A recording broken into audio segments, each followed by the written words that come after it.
Best gaming phones under 40,000. Just 40,000 മാത്രമല്ല, 40,000, 30,000, 25,000, 20,000, 15,000 എല്ലാ price റേഞ്ചിലുള്ള best gaming ഫോണുകൾ ഏതൊക്കെയാണെന്നുള്ളതാണ് നമ്മൾ ഈ വീഡിയോയിൽ പറയാൻ പോകുന്നത്. സോ ഗെയിം കളിക്കാനൊക്കെ ഒരു ഫോൺ നോക്കുന്ന ആൾക്കാരുണ്ടെങ്കിൽ തീർച്ചയായിട്ടും വീഡിയോ മുഴുവനായിട്ട് കാണുക. വീഡിയോ ഇഷ്ടപ്പെട്ടാൽ ലൈക്ക് ചെയ്യാനും ഷെയർ ചെയ്യാനും മറക്കണ്ട. ഇതുപോലത്തെ കൂടുതൽ വീഡിയോസിന് വേണ്ടി നമ്മുടെ ചാനൽ കൃത്യമായിട്ട് ഫോളോ ചെയ്ത് വെക്കുക.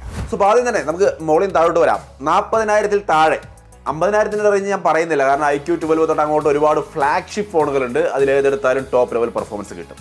പക്ഷേ 40,000 താഴെ വരുമ്പോൾ ഒരുപാട് കൺഫ്യൂഷൻസ് ഉണ്ട്. സോ 40,000 താഴെ ഏതാണ് best gaming phone?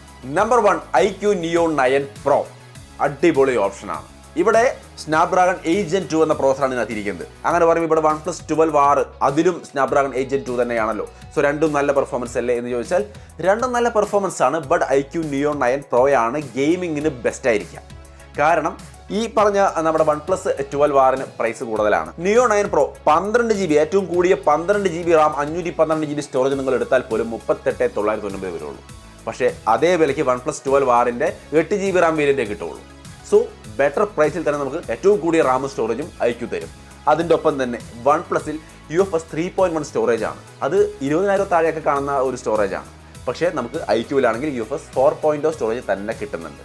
So better സ്റ്റോറേജും ബെറ്റർ പ്രൈസും ബെറ്റർ റാമും എല്ലാം IQ Neo 9 Proയിൽ കിട്ടും. സ്നാപ്ഡ്രാഗൺ 8 Gen 2 ഒപ്പം Q1 ചിപ്പ് എന്ന് പറയുന്ന എക്സ്ട്രാ ചിപ്പ് കൂടി ആഡ് ചെയ്തിട്ടുണ്ട്, കുറച്ചും കൂടി നന്നായിട്ട് ഒപ്റ്റിമൈസ്ഡ് ആയി ഗെയിമിംഗ് എക്സ്പീരിയൻസ് കിട്ടാൻ വേണ്ടിയിട്ട്.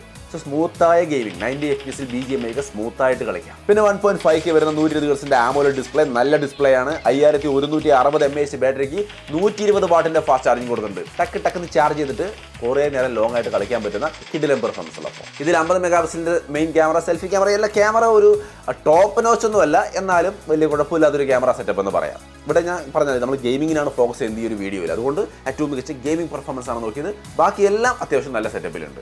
സോ ഫസ്റ്റ് ചോയ്സ് അണ്ടർ 40,000 വരുമ്പോൾ ഫസ്റ്റ് ചോയ്സ് ഇതാണ്.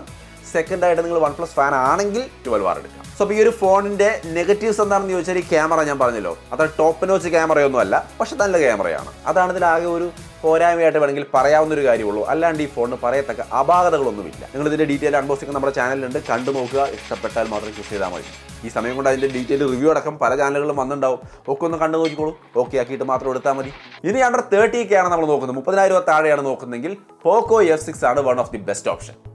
പോക്കോ എന്ന് പറയുമ്പോൾ പലർക്കും ഒരു ഇഷ്ടക്കിടക്കെ ഉണ്ടായിരുന്നു, ഇപ്പോൾ അതൊക്കെ മാറിയിട്ടുണ്ടാവും തോന്നുന്നു. കാരണം ഈ അടുത്ത കാലത്തൊന്നും ആരും പോക്കോ ഫോണിനെ കുറിച്ച് കംപ്ലൈൻറ്റ് പറയുന്നത് കേൾക്കാനില്ല. ഇതിൽ അടിപൊളി സ്പെക്കാണ്. Snapdragon 8 Gen 3 processor, 1.5K AMOLED display, 5000 mAh battery, 90 watt charging, 50 മെഗാപിക്സലിന്റെ മെയിൻ ക്യാമറ, 20 മെഗാപിക്സലിന്റെ സെൽഫി ക്യാമറ, എല്ലാം അത്യാവശ്യം ഓൾറൗണ്ടർ എന്ന രീതിയിൽ കൊടുത്തിട്ടുണ്ട് ഇതിനകത്ത്. പെർഫോമൻസിൽ സ്നാപ്ഡ്രാഗൺ 8 Gen 3 പ്രോസസറിന്റെ ഒപ്പം LPDDR5X റാമും UFS 4.0 സ്റ്റോറേജും തന്നെ കൊടുത്തിട്ടുണ്ട്. സോ ഈ പ്രൈസിൽ നിങ്ങൾക്ക് UFS 4.0 സ്റ്റോറേജ് കിട്ടുന്നുണ്ട്.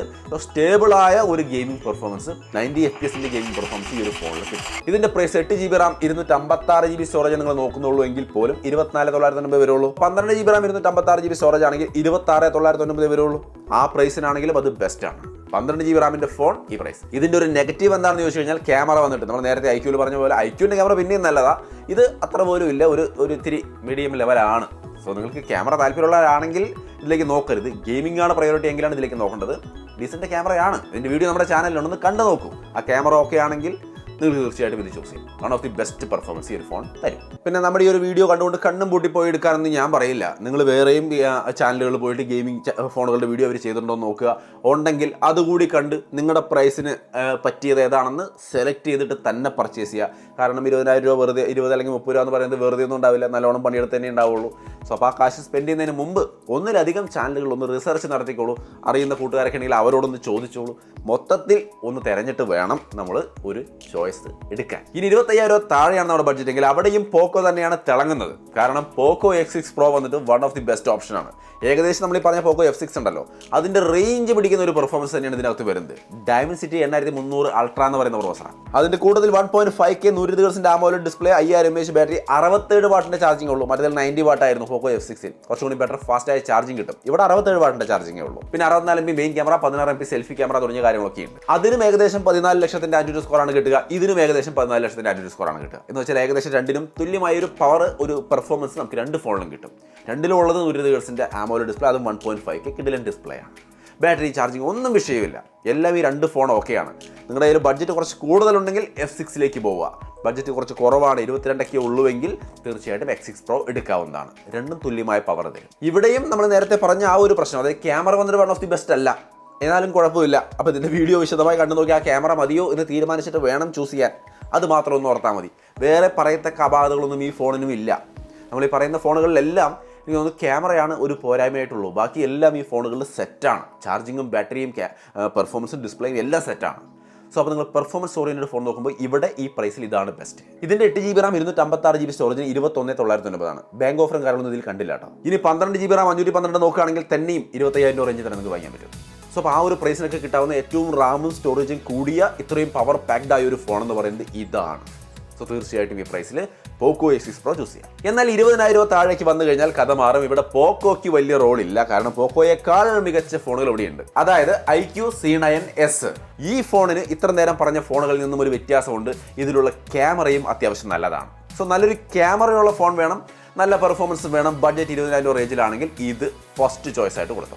ഡയമൻസിറ്റി 7300 പ്രോസറാണ്, കർവ്ഡ് AMOLED ഡിസ്പ്ലേ ആണ്, 5500 mAh ബാറ്ററിയാണ്, 44 വാട്ടിന്റെ ചാർജിംഗ് ആണ്, ഒപ്പം തന്നെ 50 മെഗാപിക്സലിന്റെ മെയിൻ ക്യാമറയും 16 മെഗാപിക്സലിന്റെ സെൽഫി ക്യാമറയും. മൊത്തത്തിൽ നല്ലൊരു പാക്കേജ് ആണ്. ക്യാമറയും നല്ലതാണ്, പെർഫോമൻസ് നല്ലതാണ്, ബാറ്ററിയും നല്ലതാണ്, ചാർജിങ്ങും ഡീസൻ്റ് ആണ്.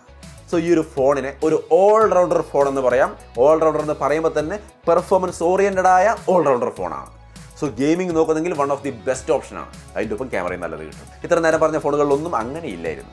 സോ ഇത് തീർച്ചയായിട്ടും 20,000 റേഞ്ചിൽ ഫോൺ എടുക്കാൻ പോകുന്നവർ പരിഗണിക്കുന്ന ഒരു ഫോണാണ്. ഇതിൻ്റെ നെഗറ്റീവ് എന്താണെന്ന് ചോദിച്ചു കഴിഞ്ഞാൽ ഇതിൻ്റെ പ്രശ്നമായിട്ട് വേറെ പ്രശ്നങ്ങളൊന്നുമില്ല. നമ്മൾ ഉപയോഗിച്ച് നോക്കിയ ഫോണാണ്. ഒരു കാര്യം മാത്രം, ഇതിൽ വൈഡ് ആംഗിൾ ക്യാമറ വരുന്നില്ല. നമ്മൾ ഈ പറഞ്ഞ ഫോണുകളൊക്കെ വൈഡ് ആംഗിൾ ക്യാമറയുണ്ട്, പക്ഷേ ഇതിൽ വൈഡ് ആംഗിൾ ക്യാമറയില്ല.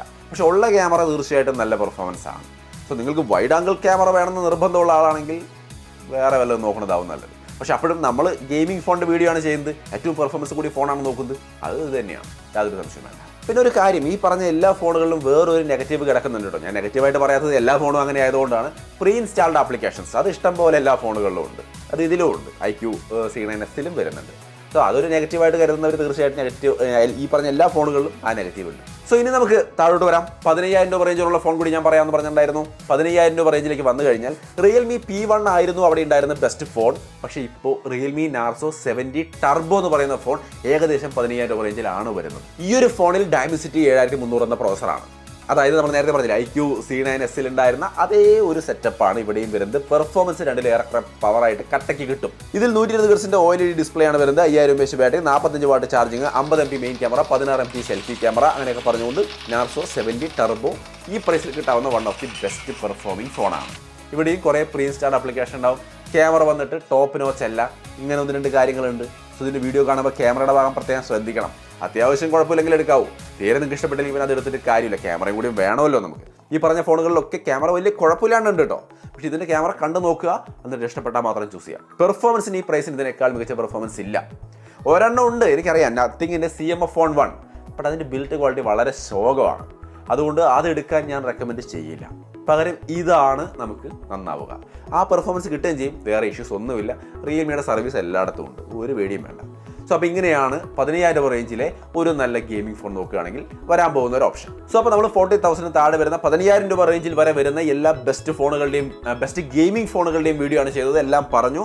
ഒരു കാര്യം മാത്രം എടുത്ത് പറയാനുള്ളൂ, എല്ലാവരും ഗെയിം കളിക്കുക, ഈ ഫോൺ എടുത്തിട്ട് ഗെയിം കളിക്കുന്നതിനെ പ്രൊമോട്ട് ചെയ്യുക, അങ്ങനെയൊന്നുമല്ല നമ്മൾ ഉദ്ദേശിക്കുന്നത്. ഗെയിം കളിക്കുന്നത് നല്ലത് തന്നെ, കുറച്ച് നേരമൊക്കെ കളിക്കുക, വല്ലാണ്ട് അഡിക്റ്റായി ദിവസങ്ങളോളം ഇരുന്ന് ഗെയിം കളിക്കുന്ന പരിപാടിയൊന്നും ചെയ്യരുത്. പരമാവധി കൺട്രോൾഡായിട്ട് ചെയ്യുകയാണെങ്കിൽ എല്ലാം നല്ലതാണ്. ആ രീതിയിൽ ഗെയിം കളിക്കാൻ ആഗ്രഹിക്കുന്നവർക്ക് കിട്ടാവുന്ന ബെസ്റ്റ് ഓപ്ഷൻ ഏതാണെന്നാണ് നമ്മൾ ഈ ഒരു വീഡിയോയിൽ പറയുന്നത്. അല്ലാണ്ട് ഇത് ഗെയിം കളിക്കാൻ വേണ്ടിയിട്ട് എല്ലാവരും പ്രൊമോട്ട് ചെയ്യില്ല. അല്ലെങ്കിൽ തന്നെ ഗെയിം കളി കുറഞ്ഞോ ഇപ്പോൾ? അധികം ആരും അങ്ങനെ അധികം ഗെയിം കളിക്കുന്നൊന്നും കാണാനില്ല ഇപ്പോൾ. BGMI ആണെങ്കിലും ഞാനൊക്കെ കളിച്ചിട്ട് ഒരുപാടായി. അവിടെ നമ്മുടെ സുഹൃത്തുക്കൾ ആരും തന്നെ എൻ്റെ ഒപ്പം കളിക്കുന്നുണ്ടായിരുന്നു, ആരും തന്നെ ഇപ്പോൾ BGMI കളിക്കുന്നില്ല. നിങ്ങൾ കളിക്കുന്നുണ്ടോ? അതോ നിങ്ങൾ നിർത്തിയോ ഗെയിമിംഗ് ഒക്കെ? നിങ്ങളിപ്പോൾ ഏത് ഗെയിമാണ് കളിക്കുന്നത്? തീർച്ചയായിട്ടും ഒന്ന് കമൻറ്റ് ചെയ്യാൻ മറക്കണ്ട. സോ അത്രയുമാണ് ബെസ്റ്റ് ഫോൺസ് അണ്ടർ 40,000 ഒരു വീഡിയോ ഇഷ്ടപ്പെട്ടാൽ ലൈക്ക് ചെയ്യാനും ഷെയർ ചെയ്യാനും മറക്കണ്ട. വീണ്ടും ഒരു വീഡിയോയിൽ കാണാം. ബൈ.